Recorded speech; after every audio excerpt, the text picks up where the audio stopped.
James Purcell. Could you spell last name? Purcell.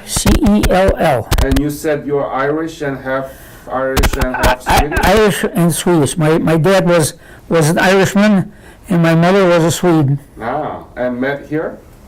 No. They met at the University of Illinois, where they met and were married. And so anyway, I'm actually from Illinois. That's where I transplanted from. Oh, I see. What is your birthday? April 5th, 1936. You are a young boy. What's that? You are young. I hope so. Compared to other Korean War veterans, they born around the Great Depression. Okay. No. Well, see, I wasn't in the war itself. I was going.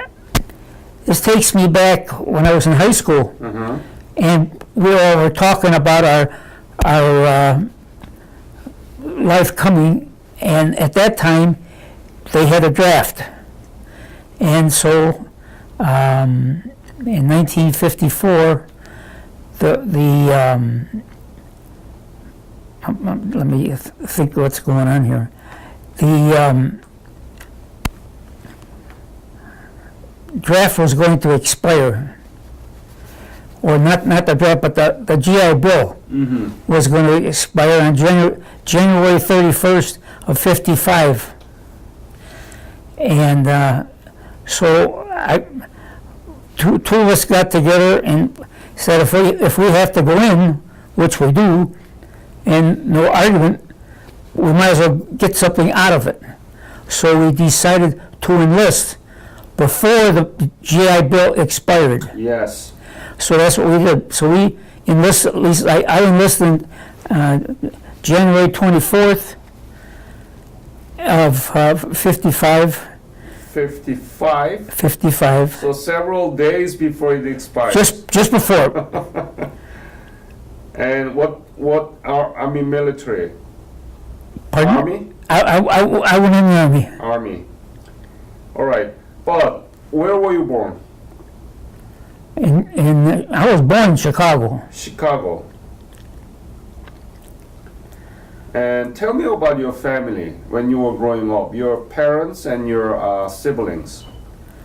Well, like I said, my mom and dad both went to the University of Illinois, and my mother taught for a couple of years after they were married, and my dad was trying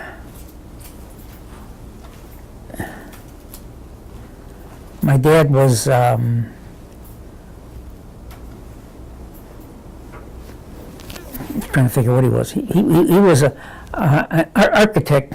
Architect. But he did primarily estimating. Big jobs in Chicago. He worked for a couple of companies, and he eventually got me a job with one of the subs. And that was my introduction to the building world.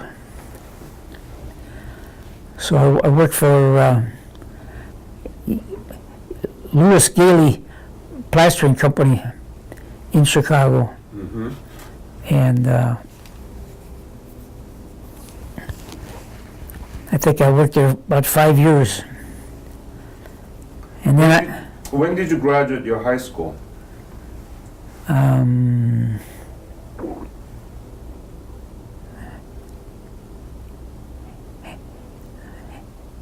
54? I must have graduated in 54 or 55.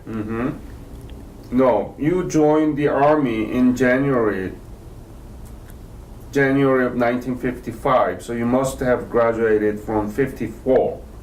Okay. Yeah, and what high school did you graduate? Crystal Lake Community High School. Crystal Lake? Crystal Lake, Illinois Community High School. And When you were in high school, did you learn anything about Korea? Nothing. So, At that point in time, to my recollection, Korea was not on the map. but already the Korean War broke out, and you knew that there was a Korean War broke out. Oh yeah, that broke out in 1950, Yeah. and I followed it because of the air action, What do you mean air action? the fighter planes, Uh-huh. and the bombing of the North, and so that's the only way I was kind of follow the war at all. Otherwise, you didn't know anything about Korea. Nothing. Did anybody teach you in your history classes? No, Korea was not on the map. Not on the map. But you knew that there were Korean War broke out. And did you think that you were going to be in Korea? Never for the minute thought that I would be in Korea. But I spent 16 months in Korea. Uh-huh. So let's talk about those. But before, after you graduated high school, what did you do? After high school, I worked for Your father introduced you to a company? yes, So you did work there, as an estimator. estimator. And what was your dream job that you wanted to have? You didn't want to go to military, right? Oh, I wasn't against it. You were not against No, it? no. Oh, To me, that was just an obligation. obligation to finish, right? It's part of growing up. So then, the reason that you joined the army was to take advantage of GI Bill, right? Take advantage of the GI Bill. Mm-hmm. So who advised that to you? I think it was just my own deduction. Uh-huh. And what did you want to do with the GI Bill? At that point in time, I didn't know what it entailed or what it offered. All I know is if I had to go in the service, I might as well go in for something or get some benefit. And that was the only thing that I was aware of. So where did you go get the basic military training? Fort Bliss, Texas. Mm-hmm. What was your specialty out of it? After I got out of basic training, they sent me to Aberdeen, Maryland, to track vehicle mechanic school, and then I signed up, or I got offered a extended training in. I gotta think. My mind's a little blank.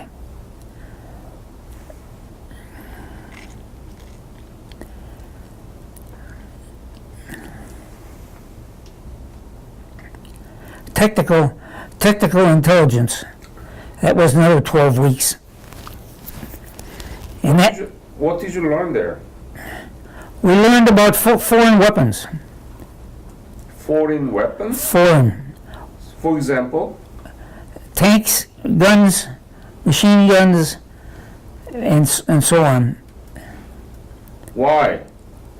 I really don't know. Well, the idea behind the technical intelligence units was to, this is when the war was still going on, to have live fire demonstrations Mm-hmm. so that the GIs could tell what our weapons sounded like and what the North Korean weapons sounded like, Uh-huh. and to compare sounds.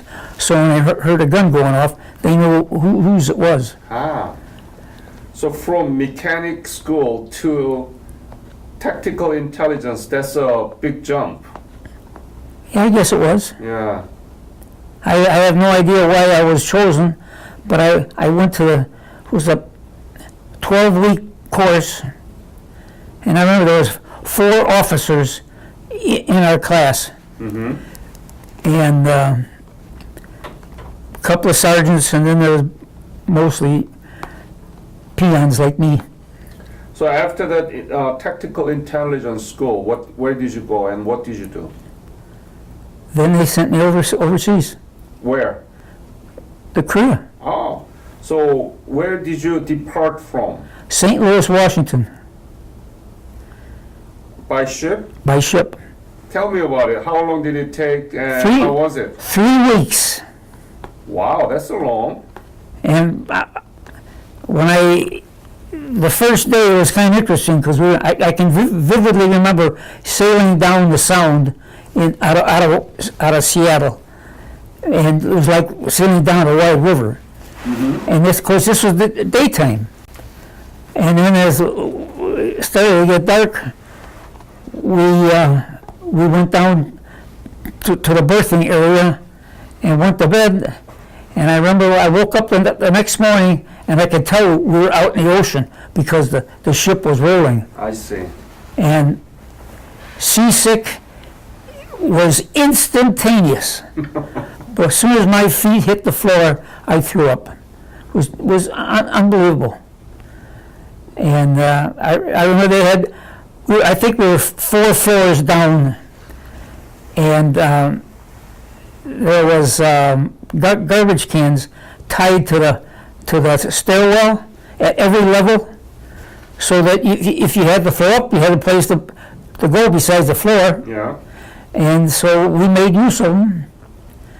And as soon as we got up on deck, then you headed to the rail, and over the side it went. It was, but that seasickness is like the worst case of flu you've ever had. So that made a huge impression on me. And but then after about a week, you hit what they call your sea legs, and then it went away. Then you weren't, no matter how rough it got, your stomach was stable. So you're okay. Oh, okay. For the rest of the trip. The first week was really hell, but after the first week, then it was no problem at all. I see. So it must be very hard for you the first week at the ship. First week was just terrible. Wow. It's kind of interesting because my son, who served 20 years in the Navy, he was stationed down in Key West, Florida. And we went down to visit him a couple of times, my wife and I. And part of our travels while we were down there, we took a cruise on a glass bottom boat, and anyway, in the back of my mind was seasick. And I was deathly afraid of getting sick, but it didn't happen. You already adjusted to it. Well, first off, we weren't out that far. We were only out about 50 miles, so it wasn't that rough. And the ocean is kind of funny because it's like a bowl of jelly, and when it's calm, it's just like a mirror. But when it's normal, it's just undulating all the time, and it's takes a bit to get used to. Yeah, you were trained to do so, right? So where did you go from there, from St. Louis? Did you go to Japan? No, I went straight to Incheon. Oh, when was it? We got to Incheon on about just before Thanksgiving, on 1955. 55. 55. Yeah. No. Oh, 55, yes. And how was Incheon? There was nothing there to speak of. What do you mean by that? Were there nothing, everything destroyed, or were there anything to deserve your attention at the time? Well, just the people that were there were just the peasants, and they were kind of living in shacks, very primitive. It was not a nice place to be. Describe in detail. be honest and just describe how was people there, how was Incheon were there. The people were fine. In fact, I remember when we went down Incheon on a picnic one day through the USO, and there was a bunch of Korean families having a picnic on the beach, the tidal plane, and we got into a slight conversation, but they couldn't speak a word of English, and I could not understand a word of Korean, so we didn't converse very much. But you said it was pretty much primitive. Primitive, yes, very primitive. Describe it. Why did you think that it was primitive? All the buildings were just stone or structures with I forget what roof system they had, but it was the streets were just all dirt or gravel or no pavement. I think there was a blacktop road between Incheon and Seoul, which was about 25 miles away, and that was a paved road. But that was the only paved road in the whole country, as far as I was concerned, except in Seoul itself. But and how was the living condition for Korean people? very poor. Farmers living off the land. I mean, it was just very poor. So it was radically different from your home in the United States. Totally different. No comparison. I was living in a palace compared to them. I mean, they were very primitive. So what did you think about that at the time? Why did you think about why am I here? Why is it so bad here? Well, I mean, what was your feeling? Just be honest. Just tell me. And it is important for you to say that because Korea now is a completely different country, and students need to know about that. I would love to go back. I know I'll never be able to now because of my physical inabilities, but I would give anything to go back and see where I was. Mm-hmm. And I've seen pictures of Seoul today, and it's night and day. I mean, it's a totally modern city. And when I was there, it was all bombed out. I mean, I remember the largest building I remember in Seoul was the railroad depot, and Seoul train station. old train with a domed roof. Yes. Am I describing it right? Yes. Yes. And it was not being used, I don't think. But anyway, and some of the other structures in the area were being rebuilt. And I remember the thing that made an impression on me. They had scaffolding on the outside, and it was all made out of poles and tied together. You know, primitive structure, but I mean adequate for them. And so that was one thing that stuck in my mind.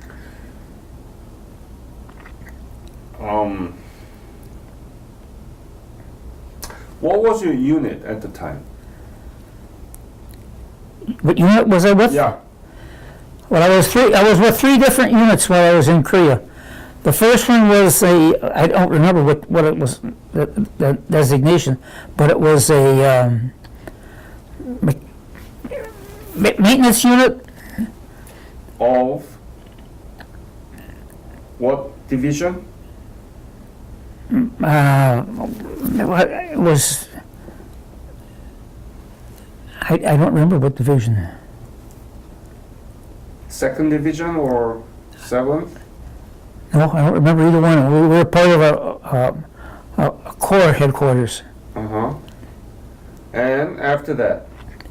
Then I got interviewed because of the schooling I had, the intelligence school. A fellow came up and interviewed me if I wanted to move to Seoul to a small detachment. Mm-hmm. and which I did do. And what was the overall unit that you belonged to? What was that?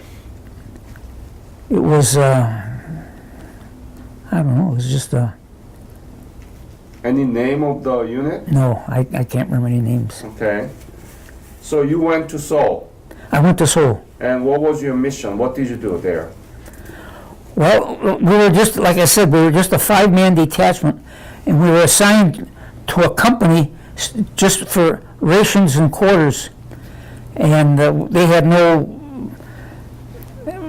control over us at all.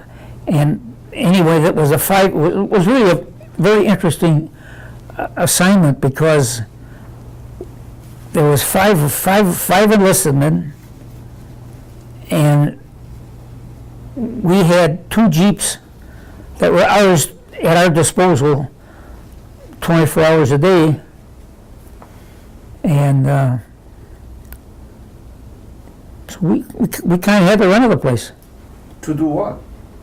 Oh, we processed captured weapons. Oh, I see. So that has to do with your tactical intelligence training. Right, and then we processed these weapons that were captured during the war, and I got in on the tail end of it.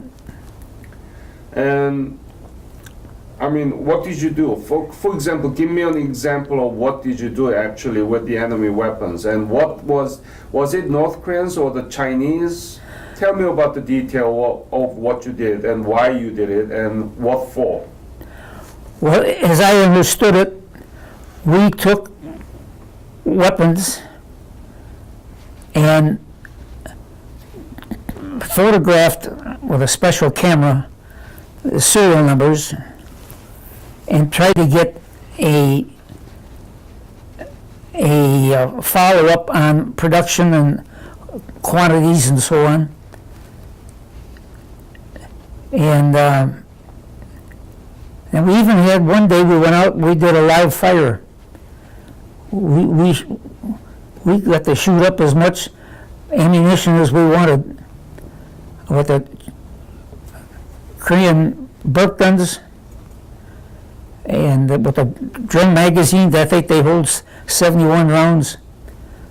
And were you testing it? Why? Why did you shoot it? Because the war already ended. the war ended, but they always think of the next war. So you were preparing?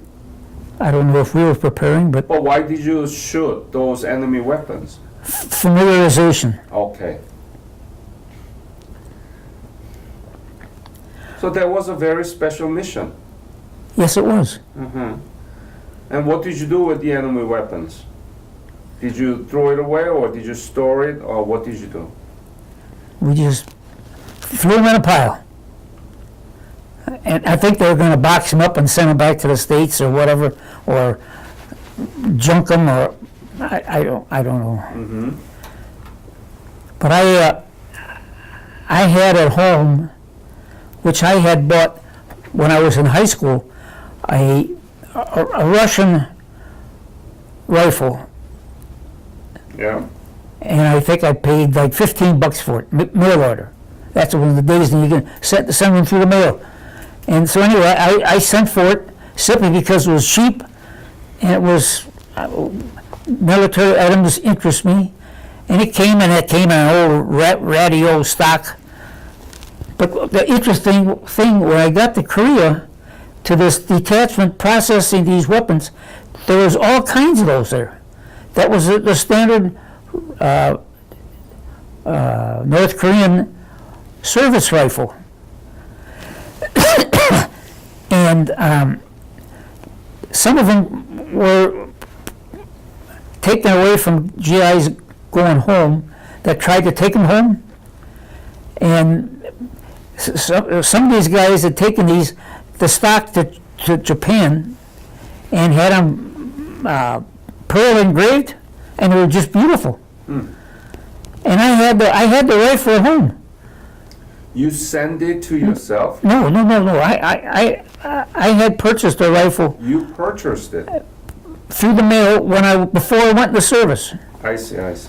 So I saw this rifle laying there with this stock identical to my gun. And I said, well, I can't send the gun home, but I can send the stock home. So I took the stock off, the best one I could find, and boxed it up and sent it home. And I've got it today. Huh.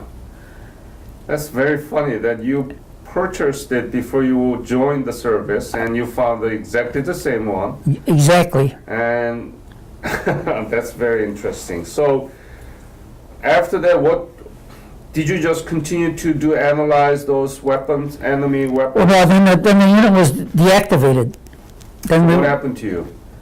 Then I got assigned to the company that I was that we were attached to for meals and rations. So I was transferred to them, and that's where I spent the rest of my time. In Seoul? In Seoul. Uh-huh.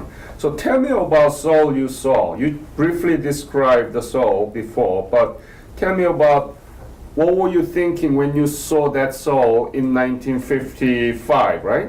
Right. How was it? Very, very primitive.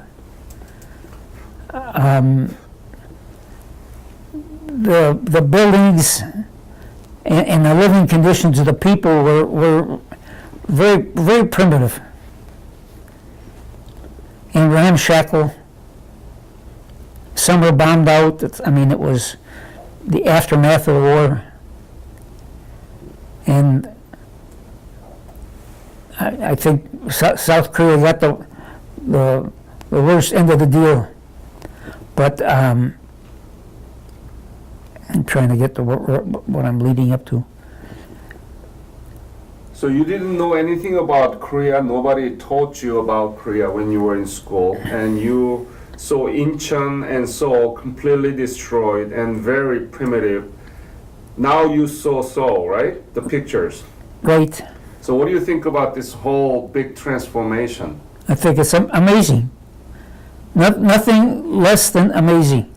And I give the Korean people a tremendous amount of credit because they've had a rocky existence with the war and everything and the aftermath. And I follow a little bit of Korean politics, not much, but I noticed You mean these days? these days. What do you know? Well, I know that the premier Park is a President Park. great, and that is a very common name in Korea. I'm sure I'm not telling you anything. It's just it is common as can be.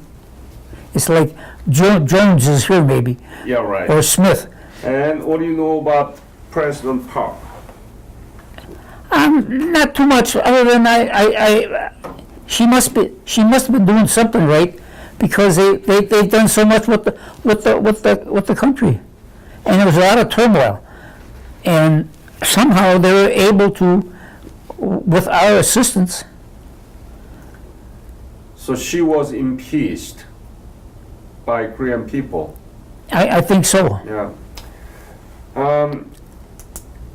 What would you do if you have a chance to go back to Korea now? I'd retrace my footsteps. I would give anything to do that. It would be just a tremendous experience, because I remember the road going out to Kimpo Airport. That was K-14, and I was out there maybe 2 times.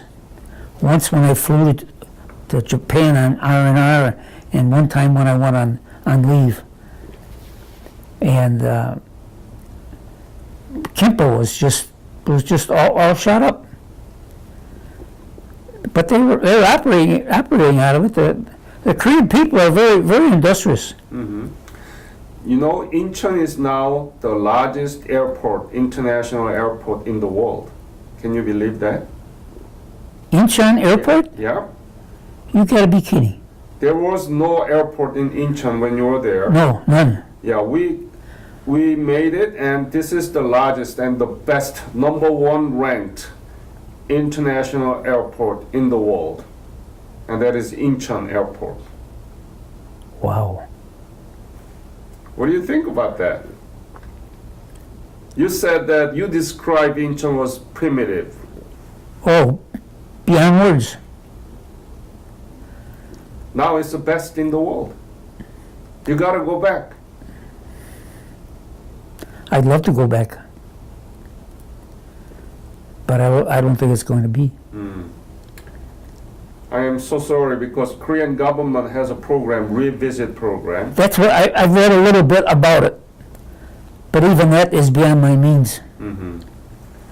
And that is your legacy that you served during the Korean War, After the Korean War. after the Korean War, and still, by the definition of federal government, Korean War started from June 25th of 1950 to January 31st of 1955. Right, Yeah, and that's how you got the GI Bill, right? right. Yes. So are you proud of your service? Very much so. Why? I don't know. I did my part.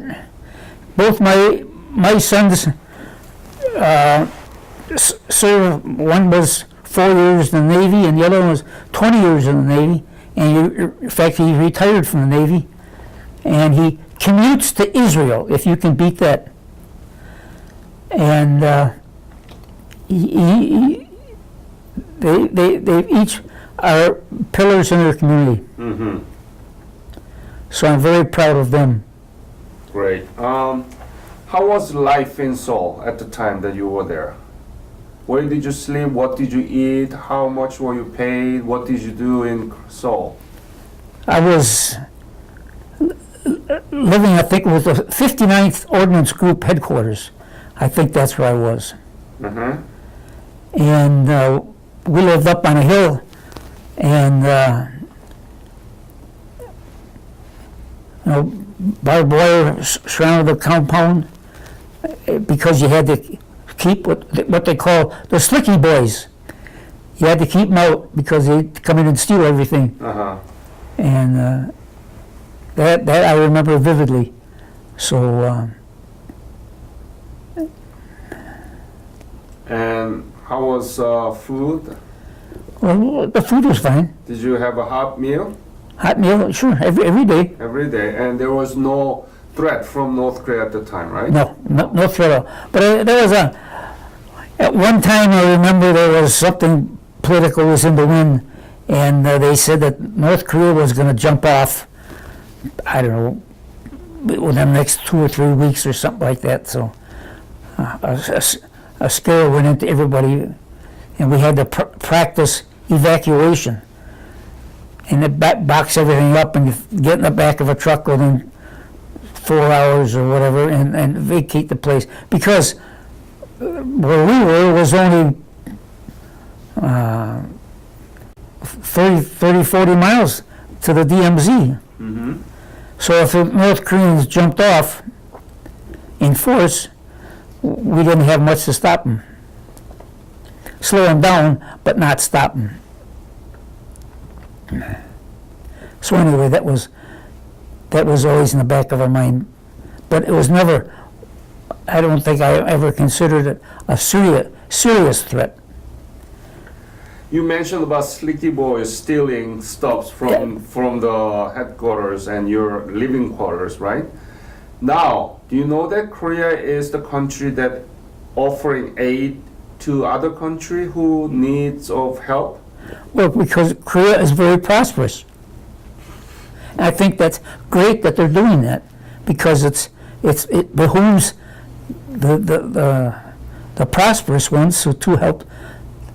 The United States got a lot of help at the beginning, and they in turn have helped a lot of other countries. And I'm kind of proud of that legacy. And I think that's a part of your heritage, should be. Yeah, that's a very amazing transformation. You saw Korea was completely destroyed, very primitive, now 11th largest economy in the world, and 7th largest trading partner to the United States. Incheon is the #1 international airport, ranked for more than 10 years. I'm going to have to look that up on my computer. And Yeah, Google Incheon Airport and you will see a lot of pictures and the #1 ranking in the world. I will do that. Yeah, please do that. And you will be proud to have the memories again, right? I have those memories, and I really cherish them. Because When did you leave Korea? let's see, I was able to come home with what they called the Hawaiian delay. If you had enough leave time, you could leave early and take a 30-day leave in Hawaii on the way back, which I did. When was it? 56? Had to be at the end of 56. And when did you retire from Army? January 31st, 1958. 58. And what did you do after that? Did you use GI Bill? Never really did. You joined the Army to use that GI Bill, right? Well, have it available. Yeah, have it available for you. But you I didn't need it. What did you do? I worked at a construction business in Chicago, and then moved out to the suburbs. Well, we were living in the suburbs, and then I had this asthma, real bad, which I still have. But a local person bought this resort up where we live in Woodruff, and he needed someone to help run it. So I got a hold of him, and my wife and I drove up there one weekend just to look it over, and we said, okay, well, so we made the move, sold the house. So if something happened in Korea right now, you know that North Koreans have a provocation of developing nuclear weapons and missiles, right? Have you heard about that? Yes. Yeah. I follow that fairly close. What do you think we have to do? Well, I think we should have taken North Korea out a long time ago. That little Kim has been a belligerent. He's been a bird under our saddle for a long time, and I think it's time he shut up. Now it's going to take some drastic doings, and I'm not suggesting a nuclear strike, but I think if we sent a wave of Air Force bombers over there with cruise and cruise missiles, we could shut them up in a hurry. But as you know, the Seoul from DMZ is so close that's that right. they may. Oh, they would retaliate in kind. Yeah, and they will kill a lot of people. And do you know that there are about 300,000 Americans living in Korea right now? So if we take out something out of nuclear, sites by air and bombing, North Korea will fire back us to South Korea, and they will kill many Koreans. The thousands of Koreans, including Americans who live now there in Korea. But what do you think? I mean, something. Sooner or later, something's going to happen. I think either a miscalculation or something's going to happen. I think sooner or later, and I think we should have done it 10 years ago. But we had Obama for eight years, and that was a no-show. And Now you have a Trump. And I really support him. And what do you think that he can do about North Korea? I don't know. I can't get in his head. You're right. Nor should I want to.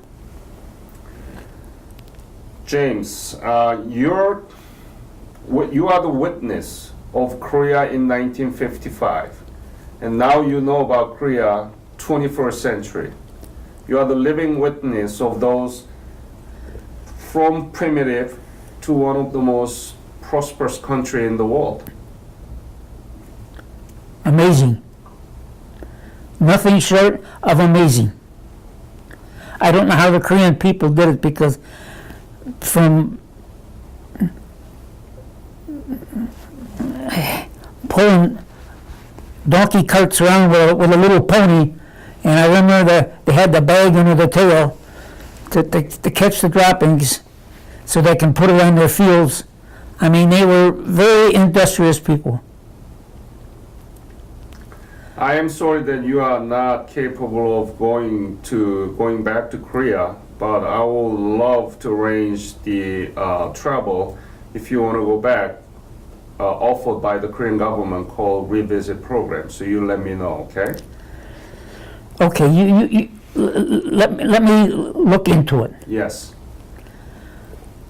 And maybe because of your scooter, you may not be able to make it back there. Right, because I can't walk. Yeah, right. All right. Any other episode that you want to leave to this interview that you didn't tell me yet? Anything you remember specifically when you were there in Korea that you want to share? No, not really. I had a good.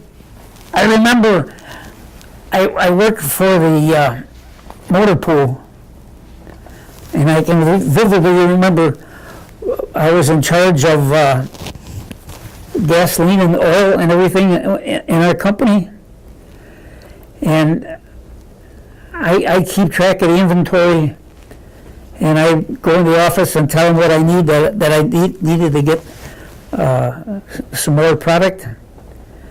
And I remember getting the slip and going up to the office and getting the paperwork, and I'd get a truck, open bed deuce and a half, and a Korean bodyguard or guard to ride along, to ride up on top. And I go to a POL dump. It really wasn't that far away, because I think I make it there and back in an hour, or maybe two. But anyway, I go and we throw off these empty barrels and throw on 23 full ones. And the Korean guard, I had the same fella most of the time, and he rode up on top with a rifle, because they always had the slicky boys. I don't care where. Koreans were very resourceful when it came to procurement. Exactly. And we had to guard against that. So and I think that is the key to success of Korea right now. We were all over to make our country, reconstructed and rehabilitated. yes, Yeah, so. Any other episode you want to share? Did you get along the city and make friends with the Korean people or anybody who worked for your quarter? I never had acquaintance with any of the Korean people, but I had a good relationship with several of the Korean. They had what they called katusas. Katusas, yes. And we had some of them work with us. In fact, the fellow went with me in the POL runs was a katusa. And Yep. So that's a Korean augmentation to USA, US Army, right? Right. Yeah. So how did you like them? Did you get along with them? Just fine. Were they able to speak in English? Not much, no. But we used to compare lifestyles. We'd get together once in a while, and pidgin language. We'd converse and compare lifestyles and where they lived and what have you. So they were very, very friendly. I did not detect any animosity amongst them at all. What would you say to young student, about your service during the in Korea? What would you say to our American young students about your service in Korea? I think they should serve. I think everybody should serve. And it's not practical today because there's too many people, but my two sons really benefit. They grew up in the Army or in the military, just like I did. But about Korea, what would you say to young students here in Wisconsin, for example, about Korea that you experienced?